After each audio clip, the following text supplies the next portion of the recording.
Breaking news. PM Modi का बनारस पहुंचकर Varanasi gangrape case की कमिश्नर से बातचीत और नाराजगी सिर्फ दिखावटी है। सच्चाई यह है कि वे दिल्ली में आंख पर पट्टी बांधकर बैठे रहते हैं और उत्तर प्रदेश में महिलाओं के साथ पूरे देश में सबसे ज्यादा अत्याचार होता है। दलितों पर सबसे ज्यादा अत्याचार होता है। बेरोजगारी, महंगाई से नौजवान किसान परेशान है। प्रधानमंत्री जी को कभी उत्तर प्रदेश और बनारस की याद नहीं आती। उसका कारण है कि इस बार अपने भाजपा को हरा दिया और वाराणसी में भी प्रधानमंत्री काफी देर पीछे रहे। इसलिए अब जब वे वाराणसी आए हैं तब वे दिखावे का नाटक कर रहे हैं। अंशु अवस्थी, प्रवक्ता, कांग्रेस से IAN से प्रधान संपादक विकास श्रीवास्तव की रिपोर्ट। शामिल हो रहे हैं।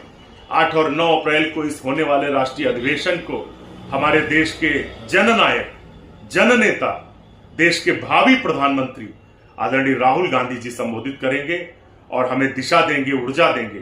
जिन्होंने इस देश में 10,700 किलोमीटर की भारत जोड़ो यात्रा कन्याकुमारी से कश्मीर तक, मणिपुर से मुंबई तक निकालकर पूरे देश को एक ताकत दी, हौसला दिया, हिम्मत दिया। इस अधिवेशन को हमारी नेता, त्याग की प्रतिमूर्ति, देवी आदरणीय सोनिया गांधी जी, जिन्होंने इस देश के लिए सर्वस्व न्यौछावर कर दिया, वो संबोधित करेंगी।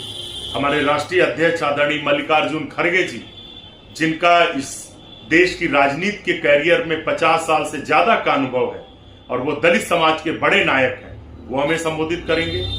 उनके साथ साथ हमारी प्रिय नेता, प्रिय दीदी आदरणीय प्रियंका गांधी जी, जो देश की आधी आबादी का प्रतिबिंब है, वो हमें संबोधित करेंगी।